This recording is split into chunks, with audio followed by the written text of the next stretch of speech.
And welcome to Tuesday Night Blather, and welcome to the Fantastic Five. By the Fantastic Five, I mean the five people who are already watching live, you brave souls tuning in to the 2-minute timer. I love it. I love it. There's a whole lot to talk about tonight, a whole lot to talk about tonight. Plenty to blather about. A possible peace plan in the Middle East. And also a little talk about immigration deportation, the making of a modern day martyr starring Jimmy Kimmel. Starring Jimmy Kimmel.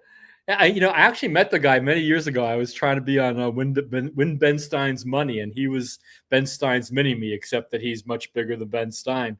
And I actually made the first cut, and Jimmy Kimmel told me I was on the bubble. Great. Okay, cool. I kind of liked him back then. And all this and all that. And by the way, there might be a government shutdown in about 6 hours. Joy, joy, happy, happy. Imagine that. Yes, Kamashwari Kate, it is go time. And I have some idea what I'm going to say, but not all of it. Again, I just did some traveling, and I met people, and people, when they find out that I voted for Trump, have this reaction, and it's weird. I don't want to be forgiven for my vote.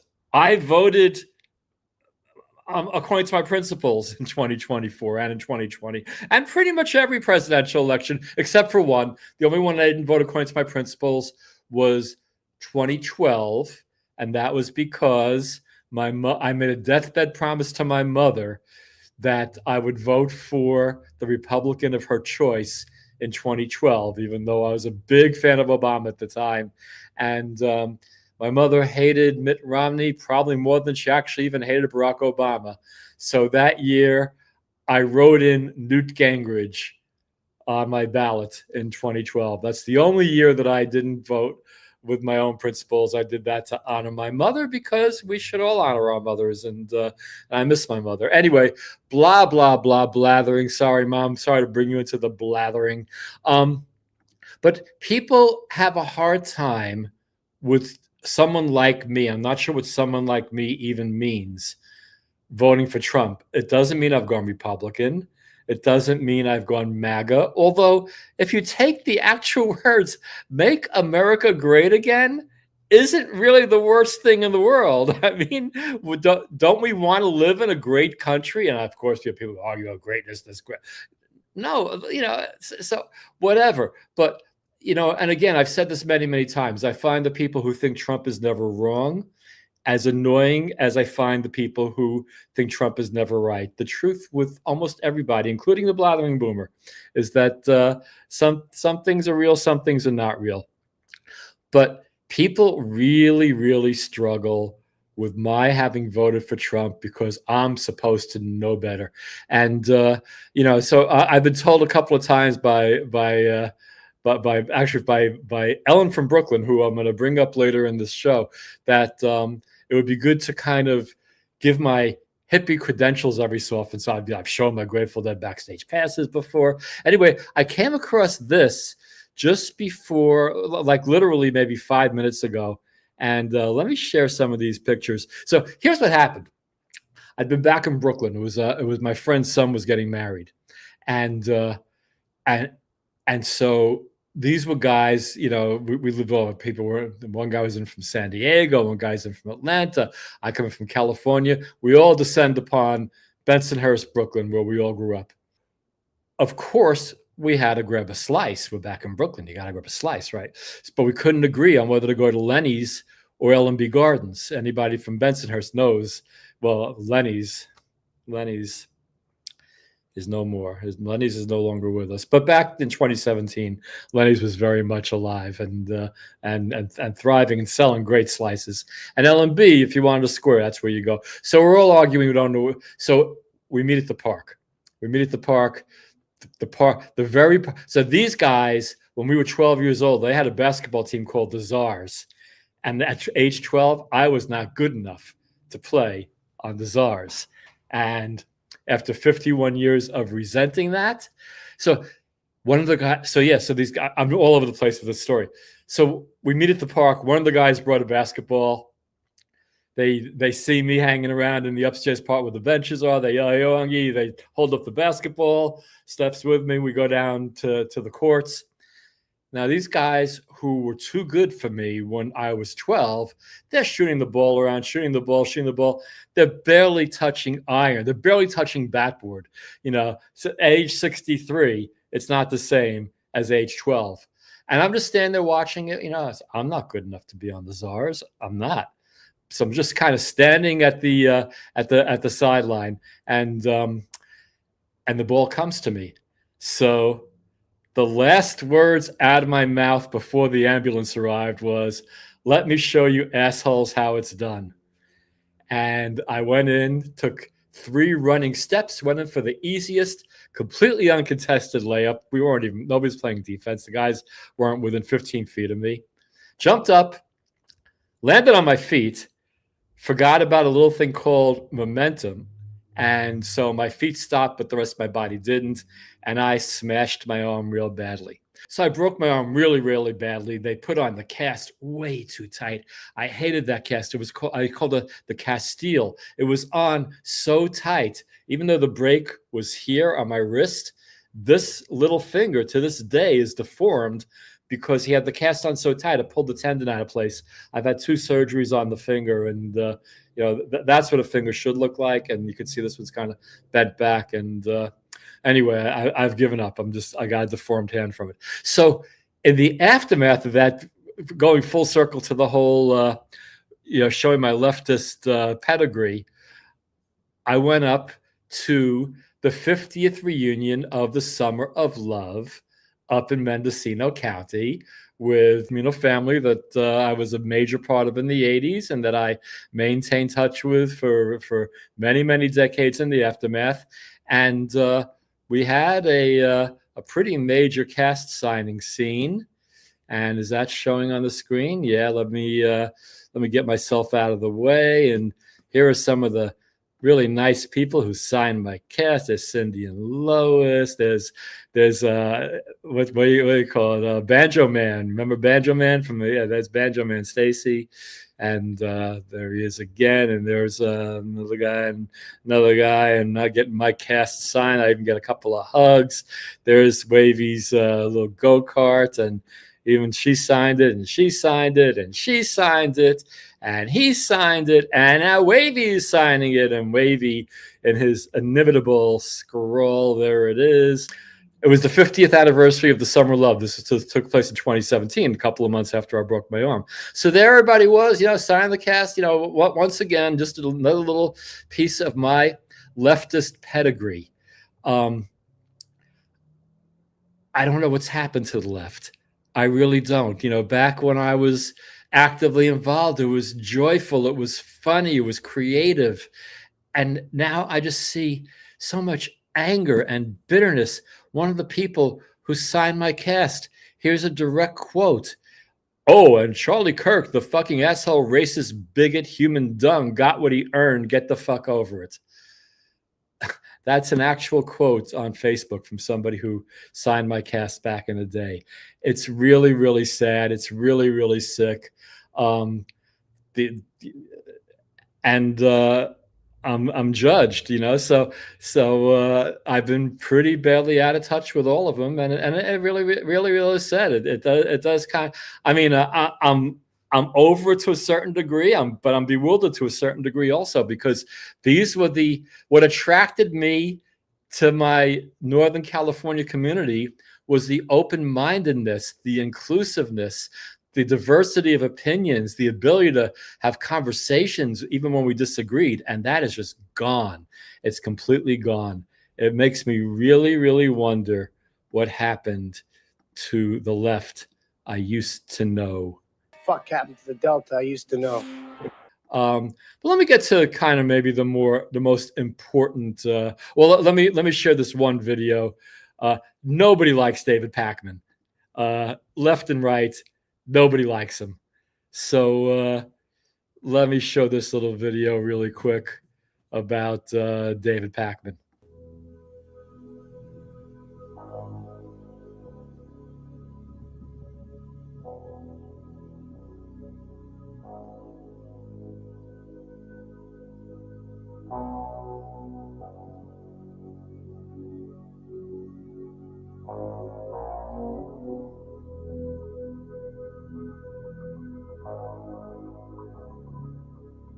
So there you have it, David Pakman saying, big win in the battle of ideas and free speech. Roseanne said what she wanted to say.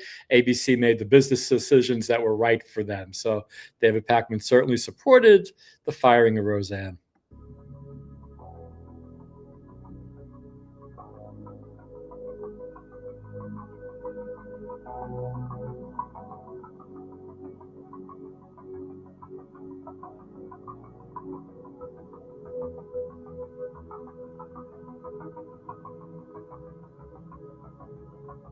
So now David Pakman saying one of the hallmarks of authoritarianism is to terrify people into self-censorship.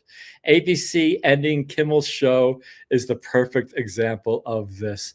Oh, come on, David. Seriously, come on, just get out of here. Really, get out of here with that. Get out of here. And by the way, I'm not for censorship. Hey, I'm wearing that shirt that was gifted to me by some progressives after I wrote the song called that. So give me a break on that, David Pakman. Let me get to the most important story of the day, because there is a peace proposal on the table right now, a 21-point peace proposal that not everybody understands, not everybody has seen. I hadn't seen the 21 points until about a half hour before I started this podcast. I looked it up and found it, and I'm going to share all 21 points with you. And then I'm going to read a reply that Ellen from Brooklyn came up with, which ends in the metaphor of the decade. So let me go through that sequence right now. I'm sorry if that's not big enough to read, but I will read it out loud. What are now, there is some commentary by the guy who wrote the story in this. So I'll read some of it and some of it I won't. The 21 points. 1, Gaza will be de-radicalized, terror-free zone that does not pose a threat to its neighbors. 2, Gaza will be redeveloped for the benefit of its people. 3, if Israel and Hamas agree to the proposal, the war will immediately end, with the IDF halting all operations and gradually withdrawing from the Strip. 4, within 48 hours of Israel publicly accepting the deal, all living and deceased hostages will be returned. 5, once the hostages are returned, Israel will free several hundred Palestinian security prisoners serving life sentences and over 1,000 Gazans arrested since the start of the war, along with the bodies of several hundred Palestinians. I'm just reading it. I'm not commenting yet. 6, once the hostages are returned, Hamas members who commit to peaceful coexistence will be granted amnesty. Timeout. Hamas members who commit to peaceful coexistence. Hamas members who commit to 6, once hostages are returned, Hamas members who commit to peaceful coexistence will be granted amnesty, while members who wish to leave the Strip will be granted safe passage to receiving countries. 7, once this agreement is reached, all aid will surge into the Strip at rates no lower than the benchmark set in the January 2025 hostage deal, which included 600 trucks of aid per day, along with the rehabilitation of critical infrastructure and the entry of equipment for removing rubble. Please ignore the picture of Chelsea Clinton. And she disappeared. Good. Okay. 8, aid will be distributed without interference from either side by the United Nations and the Red Crescent. By the way, the Red Crescent is the same thing as the Red Cross, but it's for religious reasons. In some countries, you got the crescent and not the cross, whatever. by the United Nations and the Red Crescent, along with other international organizations not associated with either Israel or Hamas. Hopefully you could tell by the way my vocal tone changes when I'm reading them when I'm commenting. I'll try to make it as clear as possible. So the writer comments here. The text of this clause appears intentionally vague and seemingly leaves an opening for the continued operation of the Gaza Humanitarian Foundation, as it technically is an American organization, even if it was the brainchild of Israelis linked to the government. It was crafted to fit the Israeli government's prosecution of the war. I'm not sure that that's particularly important, but I read it anyway. It won't be in the edited version. Number 9. Gaza will be administered by a temporary transitional government of Palestinian technocrats who will be responsible for providing day-to-day services for the people of the Strip. The committee will be supervised by a new international body established by the U.S. in consultation with Arab and European partners. It will establish a framework for funding the redevelopment of Gaza until the Palestinian Authority has completed its reform program. And then there's a long comment that I'm going to just skip because it's long. Number 10, an economic plan will be created to rebuild Gaza through the convening of experts with experience in constructing modern Middle East cities and through the consideration of existing plans aimed at attracting investments and creating jobs. Here, I'm going to go back. I just showed that long comment. It's right there. For those of you who want to see what it was, you could pause your screen right there and read it yourself. Okay. Number 11, an economic zone will be established with reduced tariffs and access rates to be negotiated by participating countries. I have no idea why that picture is there, but let's move on. 12, no one will be forced to leave Gaza. That makes this unlike the last one, which they wanted people out of Gaza so they could rebuild it and turn it into some kind of Riviera. That was never going to happen. No one will be forced to leave Gaza, but those who choose to leave will be allowed to return. Moreover, Gazans will be encouraged to remain in the Strip and offered an opportunity to build a better future there. 13, Hamas will have no role in Gaza's governance whatsoever. There will be a commitment to destroy and stop building any offensive military infrastructure, including tunnels. Gaza's new leaders will commit to peaceful coexistence with their neighbors. Me commenting, haven't we been here before? But I'm just going to read on. 14, a security guarantee will be provided by regional partners to ensure that Hamas and other Gaza factions comply with their obligations and that Gaza ceases to pose a threat to Israel or its own people. And I guess that's a good one. 15, the U.S. will work with Arab and other international partners to develop a temporary international stabilization force that will immediately deploy in Gaza to oversee security in the Strip. The force will develop and train a Palestinian police force, which will serve as a long-term internal security body. 16, Israel will not occupy or annex Gaza, not that it ever would. Israel will not occupy or annex Gaza, and the IDF will gradually hand over territory it currently occupies as the replacement security forces establish control and stability in the Strip. 17, if Hamas delays or rejects this proposal, the above points will proceed in terror-free areas, which the IDF will gradually hand over to the International Stabilization Force. That one has me a little bit perplexed. And the person comments, this is the first mention of the possibility that the deal could at least be partially implemented, even if Hamas doesn't agree. I'm not sure how that one's going to work.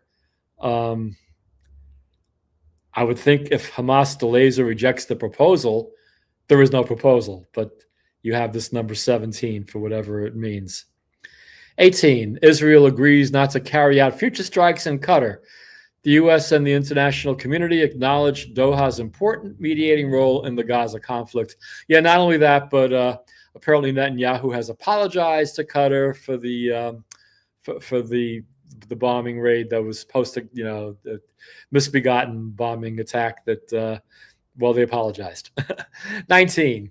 A process will be established to de-radicalize the population. This is very important because there's lots of videos out there. You can look them up. You'll see them. Where they're teaching children in school at a very early age that killing Jews is a good thing. It's what you're supposed to do. It's what you'll be rewarded with in the afterlife.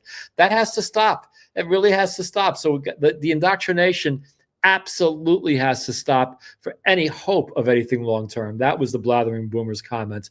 I'm just going to read it now. Again, 19. A process will be established to de-radicalize the population. This will include an interfaith dialogue aimed at changing mindsets and narratives in Israel and Gaza. 20.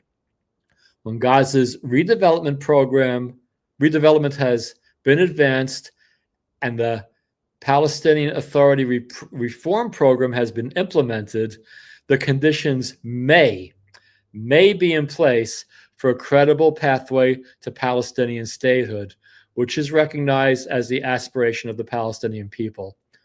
The person makes a comment. The clause doesn't provide details regarding the Palestinian reform program and is not definitive regarding whether the pathway to statehood can be established. And Ellen from Brooklyn, when I get to her comments, she kind of says something along the same lines. 21. The U.S. will establish a dialogue between Israel and the Palestinians to agree on a political horizon for peaceful coexistence. So when I first heard the outline of this, Hamas out of power, hostages released, run by a committee and apparently a board. Apparently, Donald Trump's the chairman of the board, and there's a million things people could say about Donald Trump inserting himself as the chairman of the board of things going forward in Gaza. And apparently, Tony Blair is going to be on the board. It's a pretty wild idea. I was pretty happy about it. I have to say, I mean, my feeling was, I want people to stop dying. I didn't want people to start dying.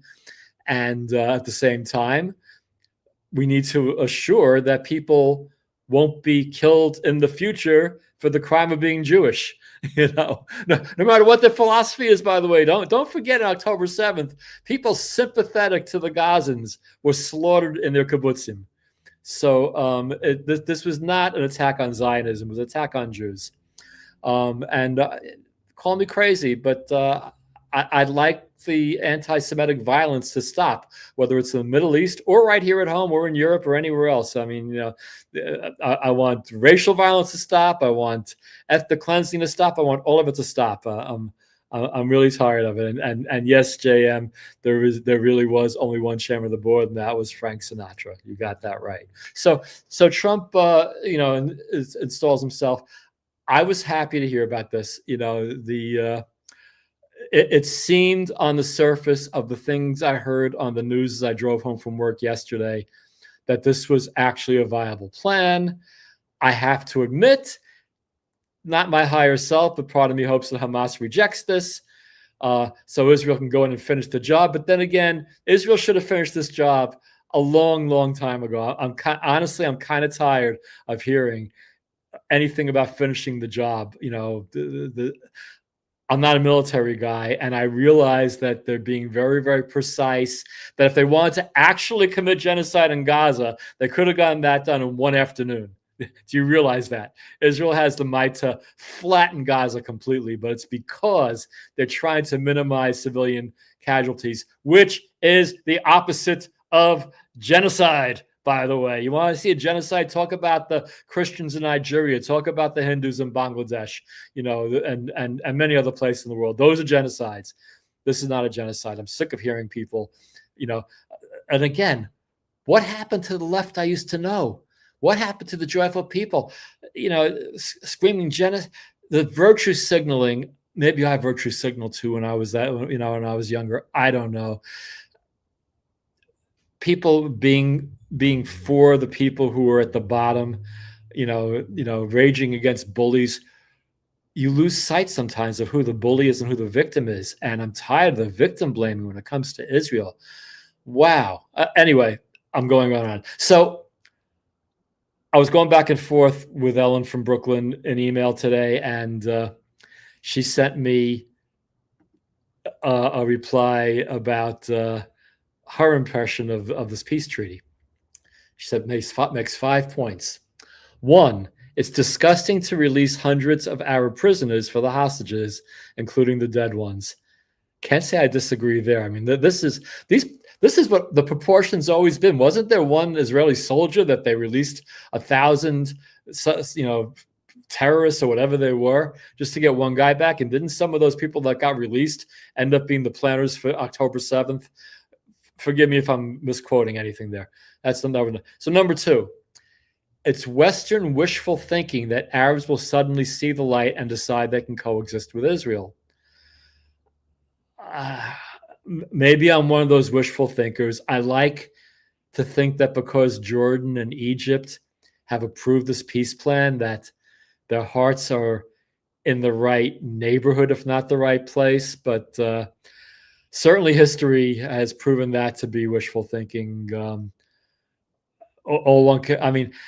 Everybody's there. You got the whole population of that part of the world living there, and some people hating each other. I don't know what the best thing to hope for is, but Western wishful thinking may be. Number three, and I completely agree with this, Arab countries should be required to accept Gaza refugees. Come on, Egypt. People talk about it being a concentration camp. Egypt could have opened their border anytime. Egypt didn't want them. None of the Arab countries want them, for reasons I'm not going to go into. But these people are not wanted. They're not wanted anywhere. If they were wanted anywhere, Egypt would have opened their border on October 8th. So that's number three.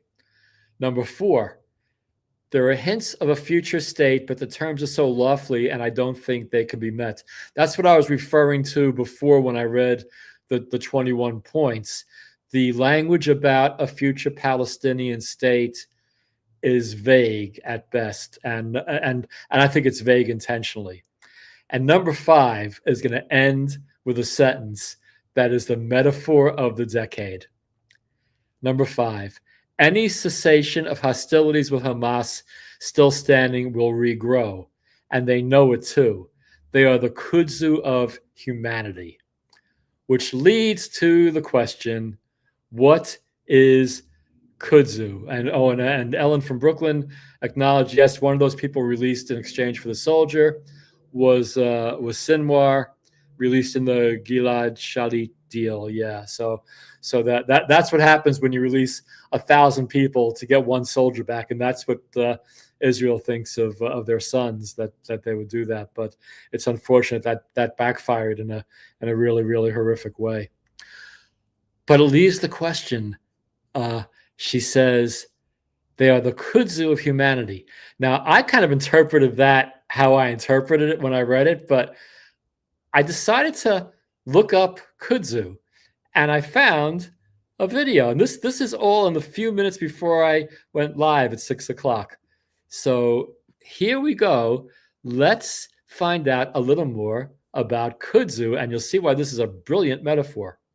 Jacob Schindler is not your typical American teenager. He spends his days battling kudzu.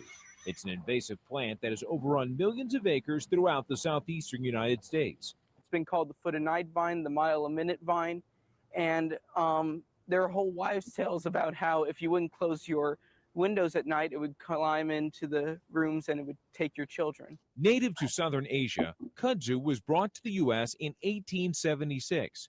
It was later used for erosion control by the government. Today, it's estimated to cover more than 7 million acres of land. It kills the local growth, and the only thing that winds up growing is more invasive species. It all began with his idea for his 6th grade science project, to grow kudzu on Mars. What if I could plant something that's really virulent, something that really grows fast on a planet where there is nothing? But what it really became was, how can I eliminate kudzu in an environmentally friendly way?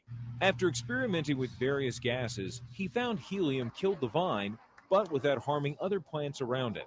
He modified a drill shaft and hooked up a helium tank. His mom helped him apply for a patent on his device and his methods. He had harvested the root systems off of the various gases in kudzu, and the kudzu the roots were dead on the helium. At that point, I thought, he's got something. Now I'm going to drill the actual device into the ground, and what that does is actually allows me to have something underground to disperse the helium with. Schindler's work has earned him top prizes in several competitions, and he's been recognized by Congress for eradicating several large infestations of kudzu around the Valdosta, Georgia area. Where we're standing is a place that was once covered by kudzu, right? Right. Where I had the kudzu originally was probably about 6 or 7, maybe up to 10 feet in some areas, grown off from where the drop-off is. That sign was completely covered in kudzu. Now 17, Jacob is working with weed scientists at Auburn University in Alabama to retest his theories in a more controlled environment. Do you see yourself as being a pioneer? I see myself as doing what any other scientist does. You know, you do your research and you build on what others have done. And building, he does, working to solve a big problem, one science experiment at a time. Reynolds Wolf, CNN, Atlanta. Well, let me say this about that. I don't know if helium would solve the Hamas problem, but if they did use helium, next time they chanted, it would sound like "Other actor." I always quote my my improv teacher when it comes to a lot of things about the Trump administration, where I used to get the same comments every week: "Good concept, bad execution." So it's kind of. I said that about Doge. I said that about the Trump administration in general.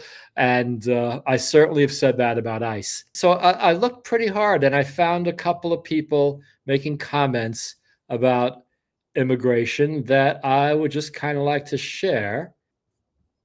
All Americans, not only in the states most heavily affected, but in every place in this country, are rightly disturbed by the large numbers of illegal aliens entering our country. The jobs they hold might otherwise be held by citizens or legal immigrants. The public service they use impose burdens on our taxpayers.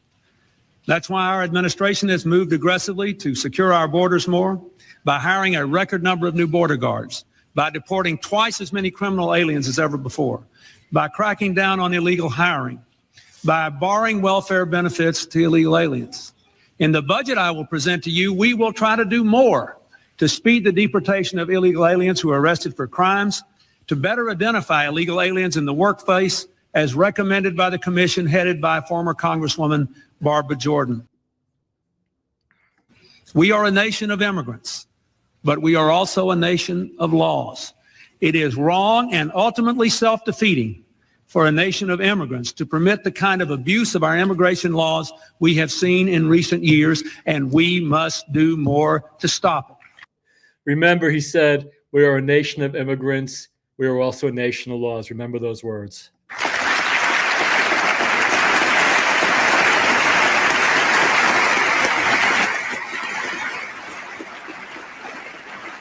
Look at this bipartisan support. And again, I go back to what happened to the left that I used to know. They've lost their way. Bill Clinton was a genius. He appealed to both sides. He was a centrist. Where are the centrists in the Democrat Party these days? Let me get back to this applause.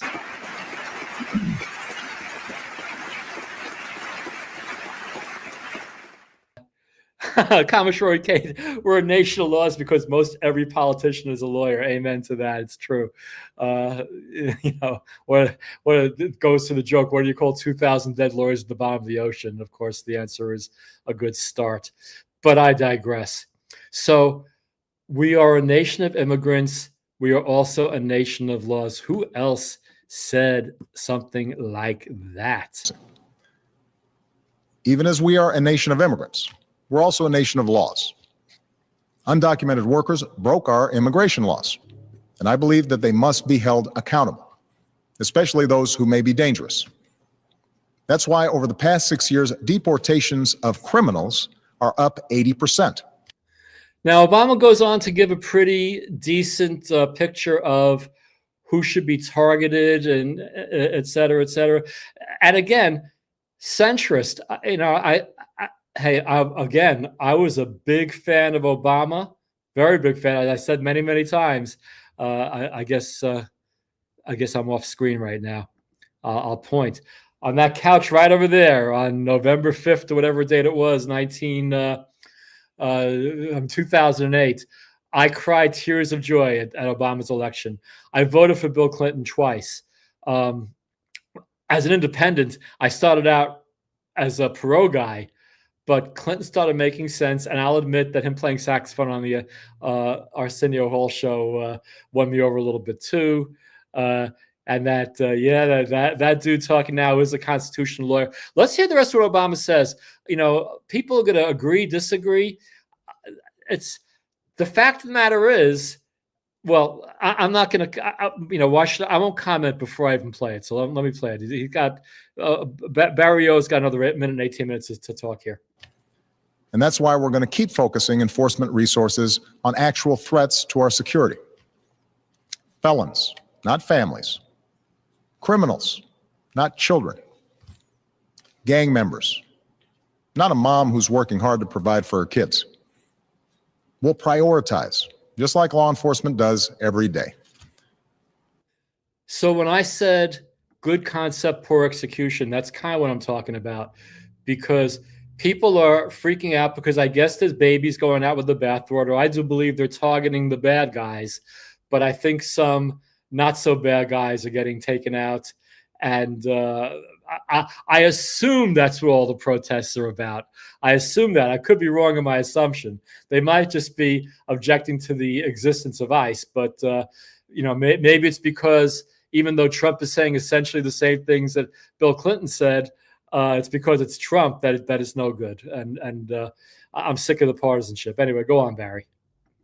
But even as we focus on deporting criminals, the fact is millions of immigrants in every state, of every race and nationality, still live here illegally. And let's be honest, tracking down, rounding up, and deporting millions of people isn't realistic. Anyone who suggests otherwise isn't being straight with you. It's also not who we are as Americans. After all, most of these immigrants have been here a long time. They work hard, often in tough, low-paying jobs. They support their families. They worship at our churches. Many of their kids are American-born or spent most of their lives here. And their hopes, dreams, and patriotism are just like ours. As my predecessor, President Bush, once put it, they are a part of American life. So, let me get my pretty face back up there. There I am. Hey, hi, everybody. Also, by the way, I love this tight knit Blatherverse. We got Cavashori Kate, we got Jersey JM, we got Ellen from Brooklyn. That's all good, and this is the opportunity. Again, I read all comments. Sometimes I get so excited about saying a new comment that I forget what I was saying. But that's why I have you guys to get me back on topic. So I appreciate that, because I am the blathering boomer, and one thing blathering boomers do is blather, and when you blather, you can lose track of what you were saying. So that's what happened here. I have so many more stories to tell. I really do. But in closing, I guess you could be for this, for that, for this. The most egregious. I'm against partisanship. Is what I'm trying to say. I'm against party partisanship. This any blue will do bullshit. I'm over it. I've never been for it. Look what any blue will do got us in 2024, where Ms. Harris. Now I'm told that I don't say her name correctly. I'm sorry. There was a wrestler in the 80s with the same name, and then he pronounced it the Ms. Harris actually said that she didn't name Pete Buttigieg as her VP pick because she didn't think the country was ready for a gay vice president, or words to that effect. That's not even intended to be a direct quote. But she chose Tim Walz, one of the worst, not just one of the worst candidates ever, it's like one of the worst people ever. This is the guy whose wife kept the windows open while her governor husband let Minneapolis burn, and she wanted to smell the burning rubber of the riots. Tim, this is what any blue will do gets you, So I'm horrified. What the fuck happened to the Delta I used to know? Where's the spirit? Where's the guts? Guts doesn't mean shooting people cowardly in the back. It doesn't mean shooting people cowardly from rooftops. It means getting out there and having ideas that people will listen to because you can explain them logically. Remember logic, do you? Because I sure do. And I'm sorry, but the left and their chosen party, the Democrats, have become completely illogical. It's just wrong. I am not anti-Democrat Party. I am anti-groupthink. I am anti. You have to do this or that because one party or another is saying it. I am for thinking for yourself, even if you disagree with me. I don't want you to agree with everything I say. I really don't. Then we'll have nothing to talk about. So JM says she didn't choose Josh because he was pro-Israel and the base is anti-Semitic. Oh yeah, that's something too, right? She didn't choose Josh Shapiro, who is probably a Clinton Obama-esque centrist intelligent Democrat who would probably make a great vice president, maybe even president, but he's not going to get anywhere in that party because he's Jewish. So my podcast from a couple of weeks ago was that I was rethinking what's left of my leftism.